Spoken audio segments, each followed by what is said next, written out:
If you're looking for a vertical pellet smoker, you've probably come across the Camp Chef XXL Pro, and today it goes on the hot seat to see if it's worthy of a place in your backyard. We'll cook beef ribs, brisket, pork butts, chicken quarters, and more, so let's dive in. I'm David Gafford, and this is the Barbecue Lab. Melissa and I believe the backyard is a sacred space where memories are made, stories are shared, and people come together around food and fire. We're here to help you create those moments by testing the best gear, sharing proven recipes, and showing you how to own your backyard. Camp Chef sent us this cooker to test out and work over here on the channel about 6 months ago. We're not getting a payout for making this video, and they don't even know this video is being made. What follows is our honest experience working with the XXL Pro, so if that's for you, let's start with an overview of this cooker. The temperature range goes from 150 to 350 on the dial. There are options for low smoke and high smoke, but it doesn't tell you what those temperatures really are. Just know out of the gate that this is a smoker first, and it doesn't really get hot enough to grill. 350 is the max, and I'll show you that with some chicken quarters here in a bit. This Pro model is an upgrade from the standard XXL that's been around for many years. There's an upgraded controller, which is PID in nature.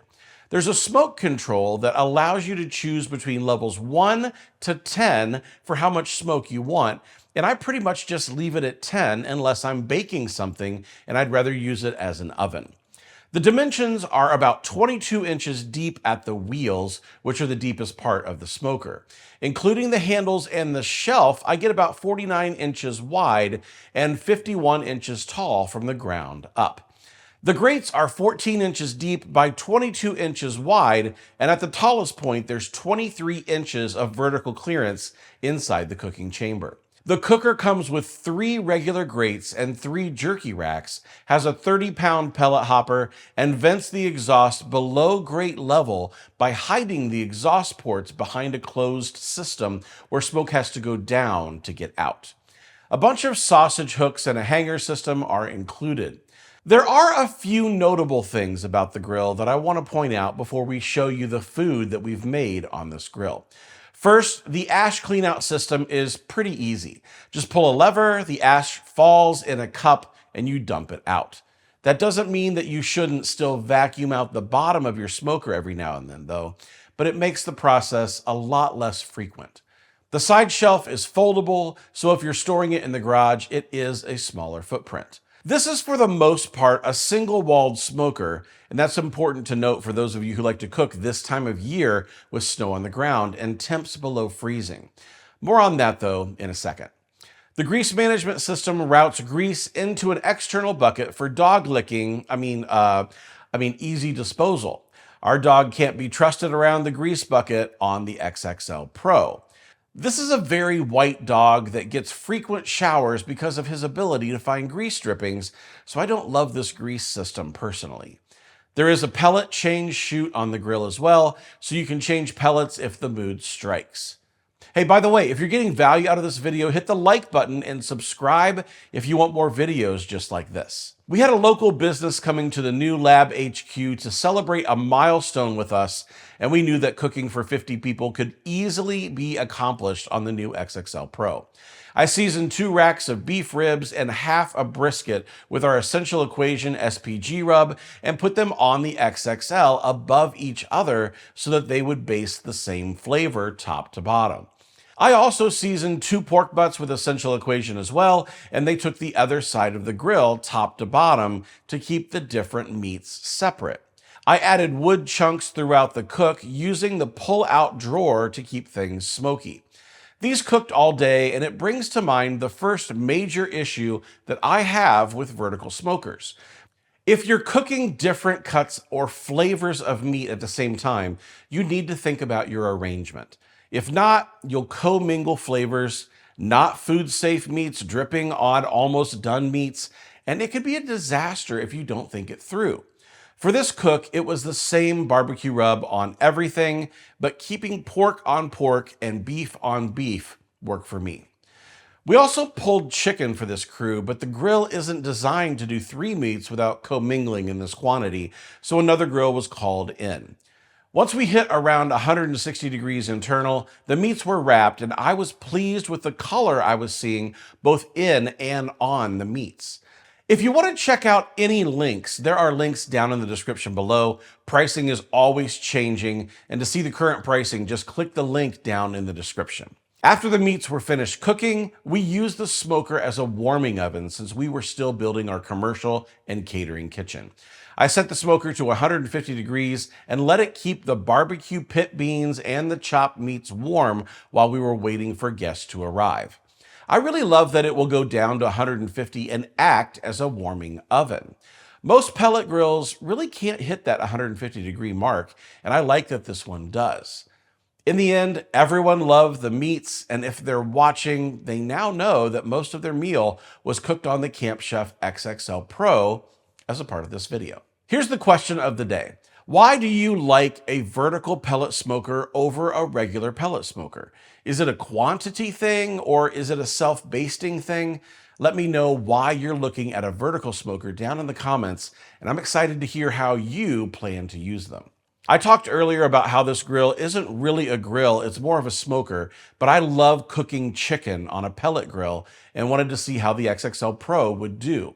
I like to cook my chicken higher than 350 degrees, but since that's the highest we can do, here we go.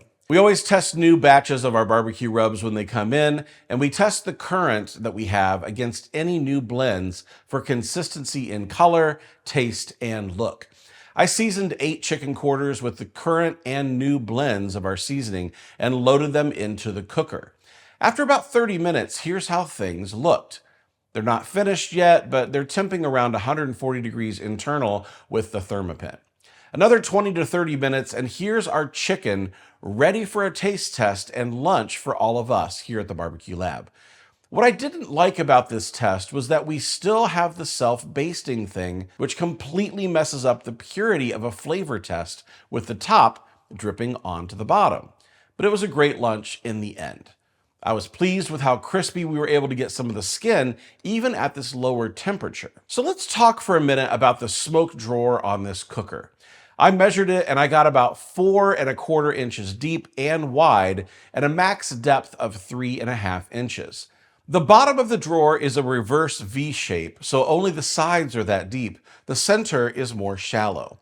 It's pretty common for me to grab a chunk of wood, throw it in the drawer, and not be able to close it due to the wood being too large. And that's frustrating. Now, I'm sure it has to do with controlling the temp on the digital controller and not letting us add too much fuel where it throws everything into chaos. Does it add more smoke flavor?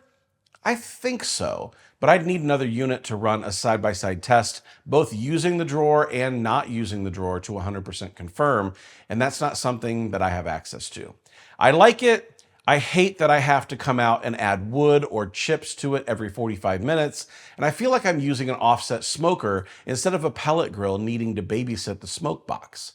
So oftentimes I won't use it, or I intend to use it and forget to refill it.